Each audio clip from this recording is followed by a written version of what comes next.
Chapter 3 The Birth of Lord Krishna. In the Bhagavad Gita, the Lord says that his appearance, birth, and activities are all transcendental, and that one who understands them factually becomes immediately eligible to be transferred to the spiritual world. The Lord's appearance or birth is not like that of an ordinary man, who is forced to accept a material body according to his past deeds. The Lord's appearance is explained in 2nd chapter. He appears out of his own sweet pleasure.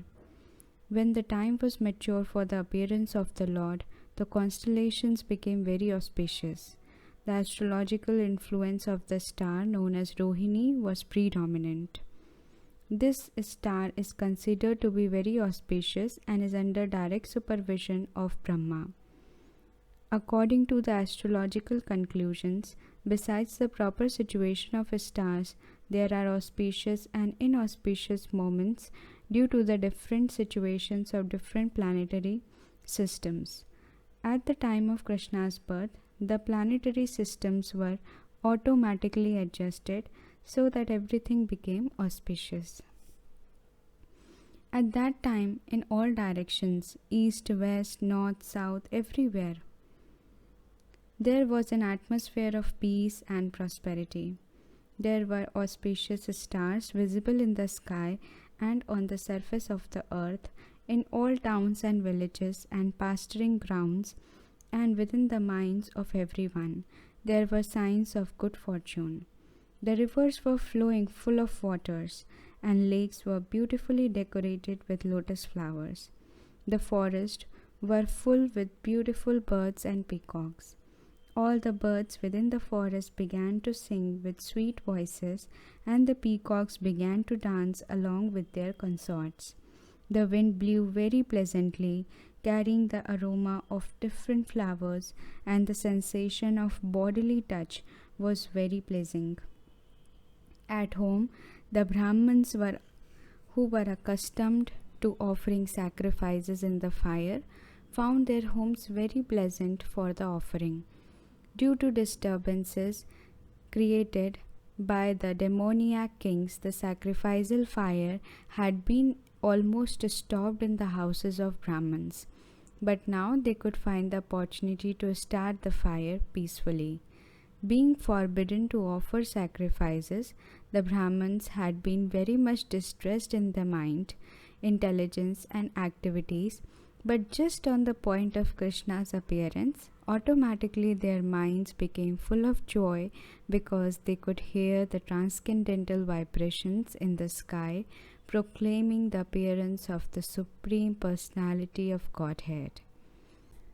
The denizens of Gandharva and Kinnara planets began to sing, and the denizens of Siddhalok and the planets of Krsna began to offer prayers in the service of Personality of Godhead.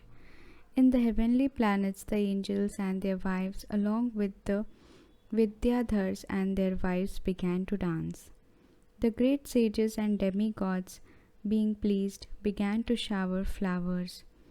At the seashore, there was the sound of mild wave, and above the sea there were clouds in the sky which began to thunder very pleasantly. When things were adjusted like this, Lord Vishnu, who is residing within the heart of every living entity, appeared in the darkness of night as the Supreme Personality of Godhead before Devaki, who appeared as one of the demi-goddesses. The appearance of Lord Vishnu at that time could be compared to the rising of the full moon over the east horizon.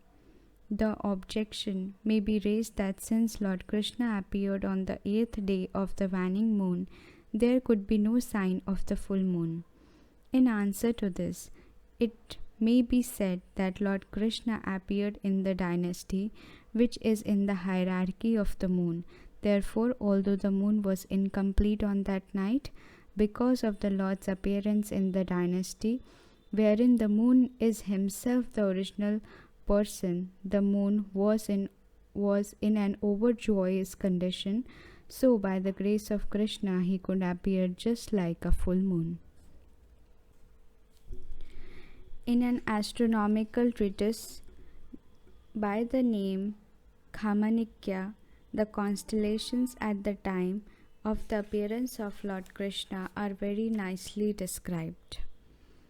It is confirmed that the child born at the auspicious moment was the Supreme Brahman, or the Absolute Truth. Vasudeva saw the wonderful child born as a baby with 4 hands, holding conch shell, club, disc, and lotus flower, decorated with the mark of Srivats, wearing the jeweled necklace of Kaustubha stone, dressed in yellow silk, appearing dazzling like a bright blackish cloud, wearing a helmet bedecked with the Vaidurya stone, valuable bracelets, earrings, and similar other ornaments all over his body, and beautified by an abundance of hair on his head. Due to the extraordinary features of the child, Vasudeva was struck with wonder. How could a newly born child be so decorated? Vasudeva could therefore understand that the Lord Krishna had now appeared, and he became overpowered by the occasion. Vasudeva very humbly wondered that although he was like an ordinary living entity conditioned by material nature and was externally imprisoned by Kans, the all-pervading personality of Godhead, Vishnu or Krishna, had appeared as a child in his home, exactly in his original position. No earthly child is born with 4 hands, decorated with ornaments and nice clothings, fully equipped with all signs of Supreme Personality of Godhead. Over and over again, Vasudeva glanced at this child and he considered how to celebrate this auspicious moment. Generally, when a male child is born, he thought, people observe the occasion with jubilant celebrations, and in my home, although I am imprisoned, the Supreme Personality of Godhead has taken birth. How many millions and millions of time should I be prepared to observe this auspicious ceremony? When Vasudeva, who is also called Anak Dundubhi, was looking at this newborn baby, he was so happy that he wanted to give many thousands of cows in charity to the Brahmins. According to Vedic system, whenever there is an auspicious ceremony in the Kshatriya king's palace, out of joy the king gives many things in charity. Cows decorated with golden ornaments are delivered to Brahmins and sages. Vasudeva wanted to perform a charitable ceremony to celebrate Krishna's appearance, but because he was shackled within the walls of Kans prisons, this was not possible. Instead, within his mind he gave thousands of cows to the Brahmins. When Vasudeva was convinced that the newborn child was the Supreme Personality of Godhead himself, he bowed down with folded hands and began to offer him prayers. At that time, Vasudeva was in the transcendental position and he became completely free from all fears of Kans. The newborn baby was also flashing his effulgence within the room in which he appeared. Vasudeva then began to offer his prayers. My dear Lord, I can understand who you are.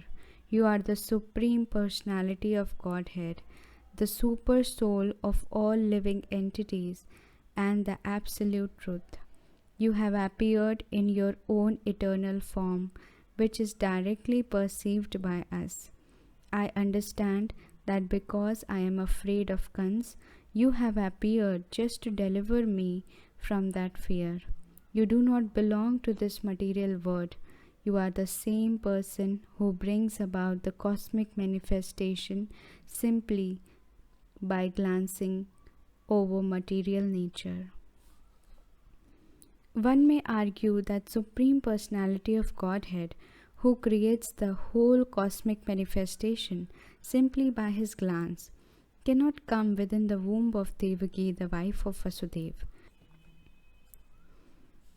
To eradicate this argument, Vasudeva said, "My dear Lord, it is not a very wonderful thing that you have appeared within the womb of Devaki, because the creation was also made in that way. You were lying in the casual ocean as Mahavishnu, and by your own breathing process, innumerable universes came into existence. Then you entered into each of the universes as Garbhodakshayi Vishnu.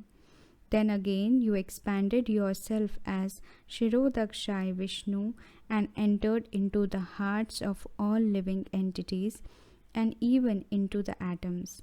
Therefore, your entrance into the womb of Devaki is understandable in the same way. You appear to have entered, but you are simultaneously all-pervading. We can understand your entrance and non-entrance from material examples. The total material energy remains intact even after being divided into 16 elements. The material body is nothing but the combination of 5 gross elements, namely earth, water, fire, air, and ether.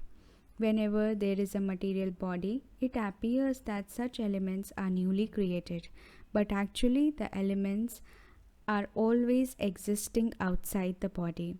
Similarly, although you have appeared as a child in the womb of Devaki, you are also existing outside. You are always in your abode, but still you can simultaneously expand yourself into millions of forms.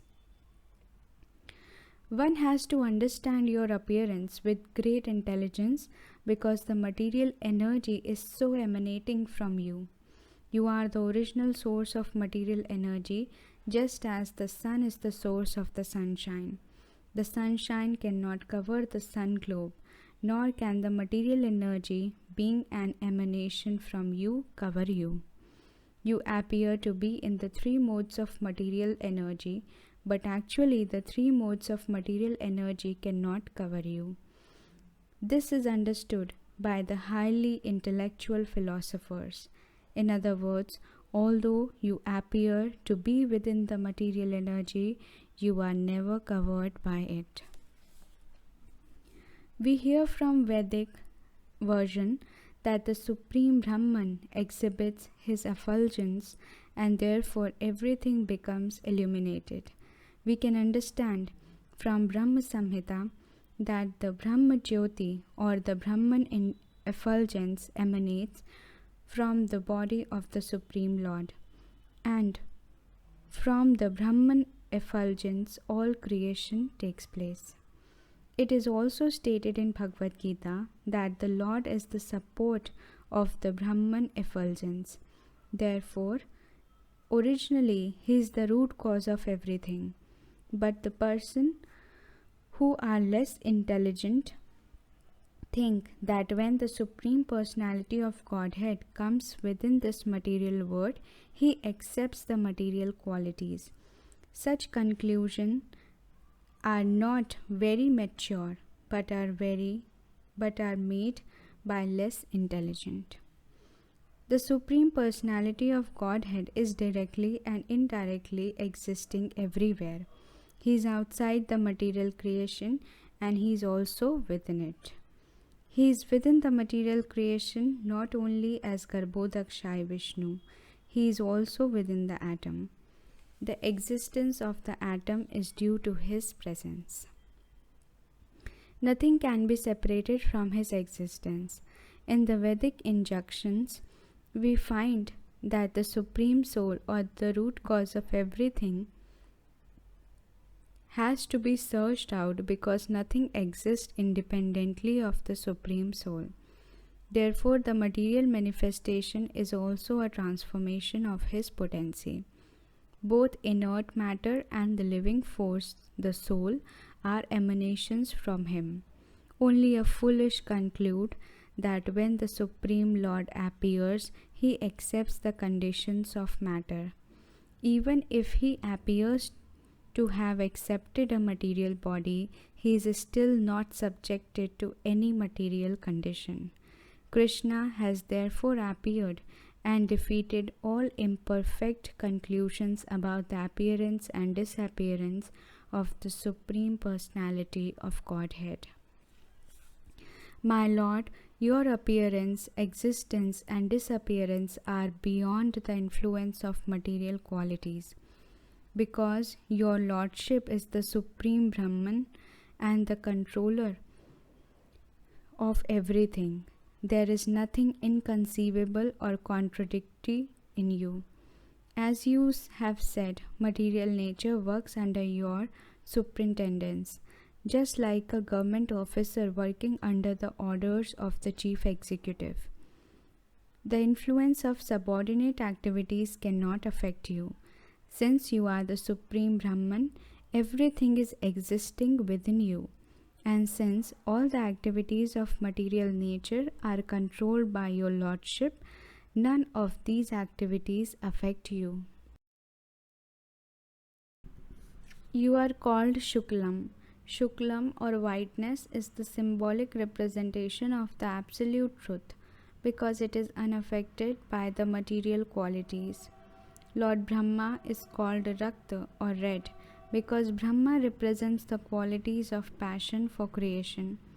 Darkness is entrusted to Lord Shiva because he annihilates the cosmos. The creation, annihilation, and maintenance of this cosmic manifestation are conducted by your own potencies. Yet you are always unaffected by those qualities. As confirmed in the Vedas, the Supreme Personality of Godhead is always free from all material qualities. It is also said that the qualities of passion and ignorance are non-existent in the Supreme Personality of Godhead. My Lord, you are the Supreme Controller, the Personality of Godhead, the Supreme Great, maintaining the orders of this cosmic manifestation. Yet in spite of your being the Supreme Controller, you have so kindly appeared in my home.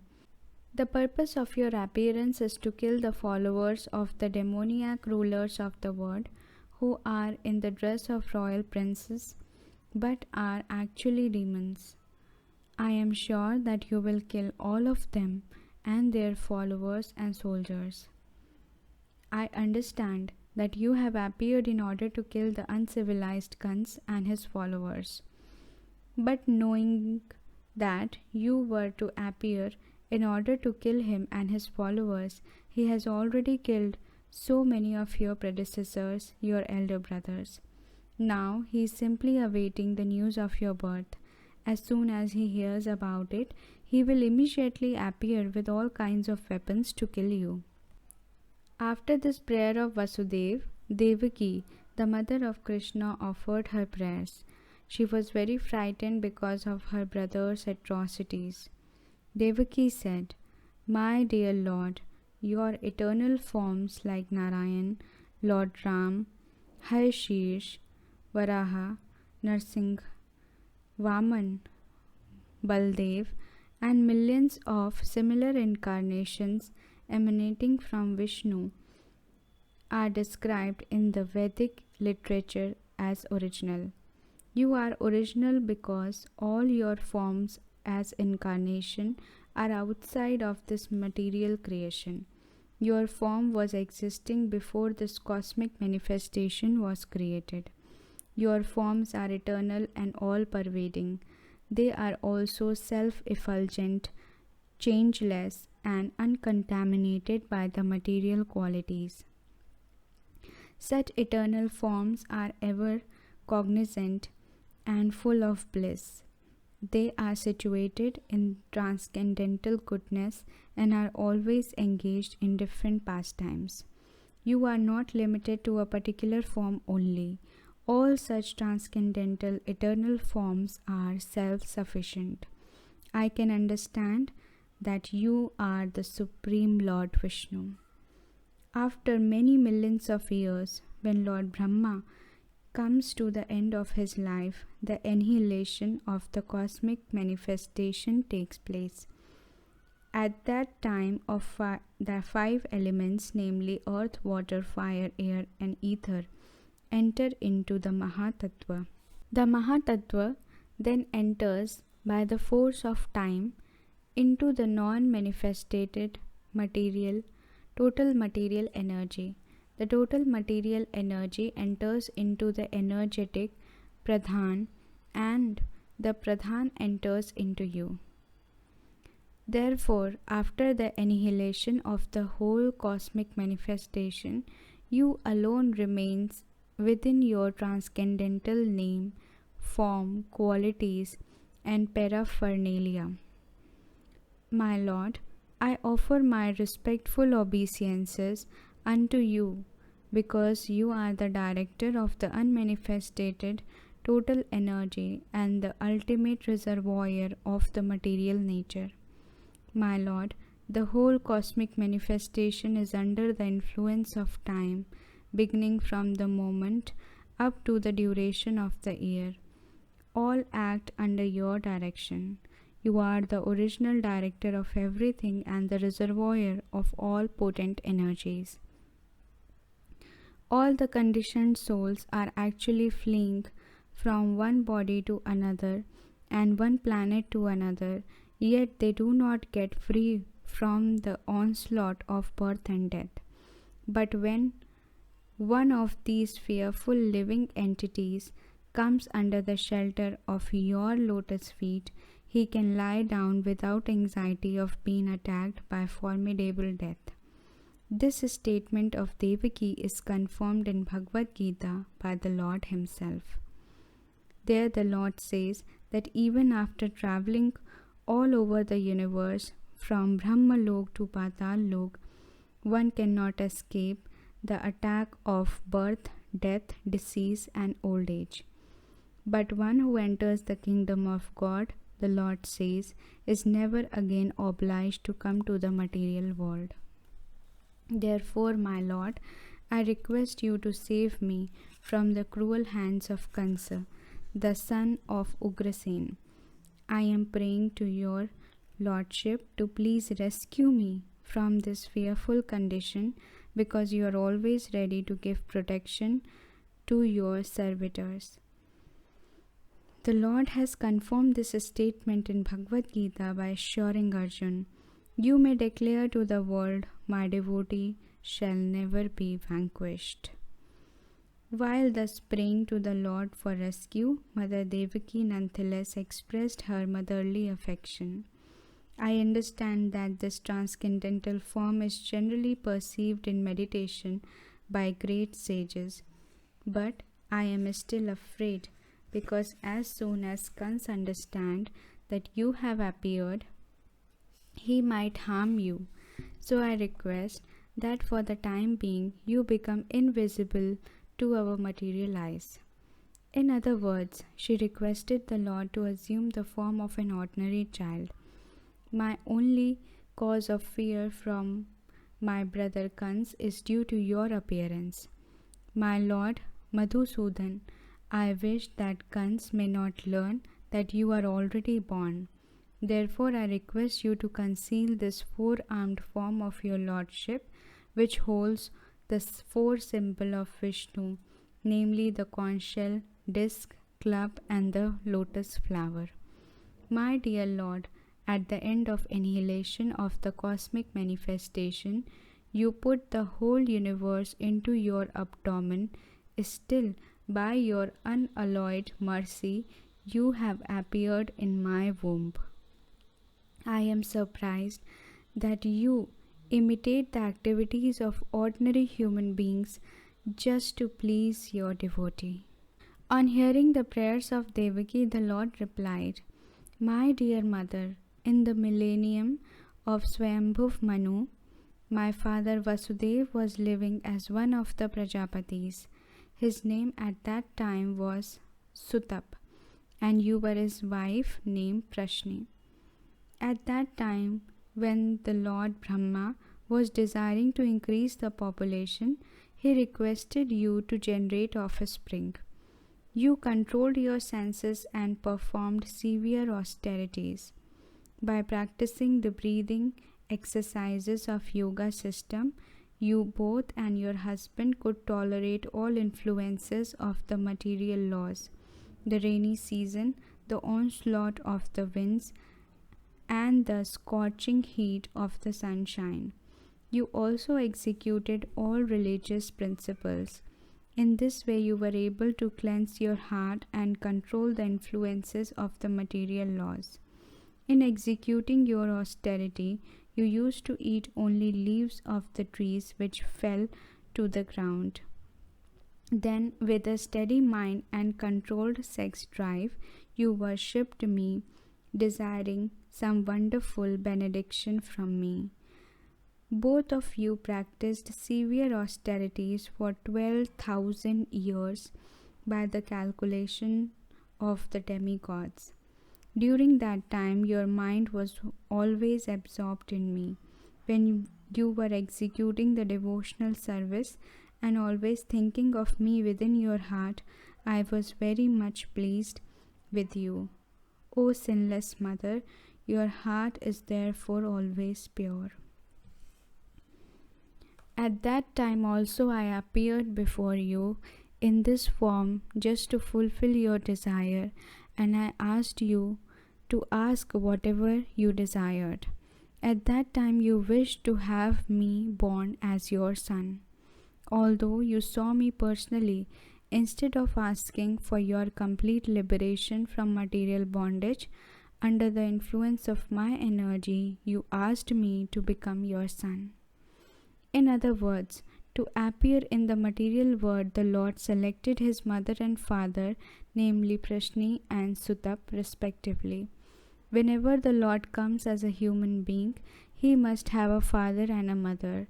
So he selected Prashni and Sutap to be his mother and father perpetually. And on account of this, neither Prashni nor Sutap could ask the Lord for liberation. Liberation is not so important as the transcendental loving service of the Lord.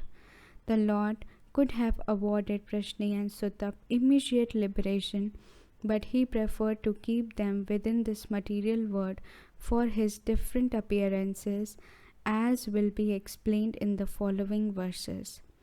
On receiving the benediction from the Lord to become his father and mother, Sutap and Prashni retired from the activities of austerities and lived as husband and wife in order to beget a child who was the Supreme Lord himself. In due course of this, Prashni became pregnant and gave birth to the child. The Lord spoke to Devaki and Vasudeva. At that time, my name was Prashni Garbha. In the next millennium, you took birth as Aditi and Kashyap, and I became your child of the name Upendra. At that time, my form was like a dwarf, and for this reason, I was known as Vamandev. I gave you the benediction that I would take birth as your son 3 times. The first time I was called Prashnigarb, born of Prashni and Sutap. The next birth I was Upendra, born of Aditi and Kashyap. And now the third time I am born as Krishna from you, Devaki and Vasudeva. I have appeared in this Vishnu form just to convince you that I am the same personality of Godhead again taken birth. I could have appeared just like an ordinary child, but in that way you would not have believed that the Supreme Personality of Godhead had taken birth in your womb. My dear father and mother,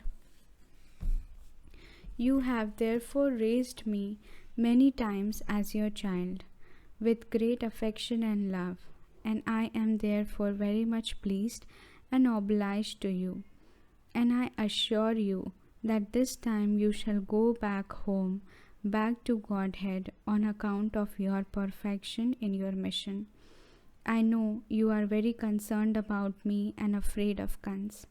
Therefore, I order you to take me immediately to Gokul and exchange me for the daughter who has just been born to Yashoda." Having spoken thus to his father and mother, the Lord turned himself into an ordinary child in their presence and remained silent. Being ordered by the Supreme Personality of Godhead, Vasudeva prepared to take his son from the delivery room, and exactly at that time a daughter was born to Nand and Yashoda. She was Yog Maya, the internal potency of the Lord. By the influence of this internal potency, Yog Maya, all the residents of Kans palace, especially the doorkeepers, were overwhelmed with deep sleep, and the palace doors opened, although they were barred and shackled with iron chains. The night was very dark, but as soon as Vasudeva took Krishna on his lap and went out, he could see everything just as in the sunlight. In Chaitanya Charitamrita, it is said that Krishna is just like sunlight, that whenever there is Krishna, the illusionary energy which is compared to darkness cannot remain. When Vasudeva was carrying Krishna, the darkness of the night disappeared. All the prison doors automatically opened. At the same time, there was thunder in the sky and severe rainfall. While Vasudeva was carrying his son Krishna in the falling rain, Lord Shesh, in the shape of a serpent, spread his hood over the head of Vasudeva so that he could not be hampered by the rainfall. Vasudeva came onto the bank of Yamuna and saw the water of Yamuna was roaring with waves, and that the whole span was full of foam.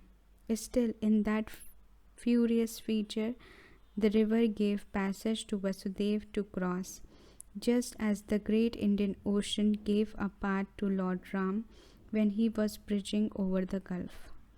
In this way, Vasudeva crossed the river Yamuna. On the other side, he went to the palace of Nand Maharaj situated in Gokul, where he saw that all the cowherd men were fast asleep. He took the opportunity to silently enter the house of Yashoda, and without much difficulty he exchanged his son for the baby girl newly born there. Then, after entering the house very silently and exchanging the boy for the girl, he returned to the prison of Kans silently, put the girl on the lap of Devaki. He again clamped the shackles on himself so that Kans could not recognize that so many things had happened. Mother Yashoda understood that a child has been born to her, but because she was very tired from the labor of childbirth, she fell fast asleep. When she awoke, she could not remember whether she had given birth to a male or a female child.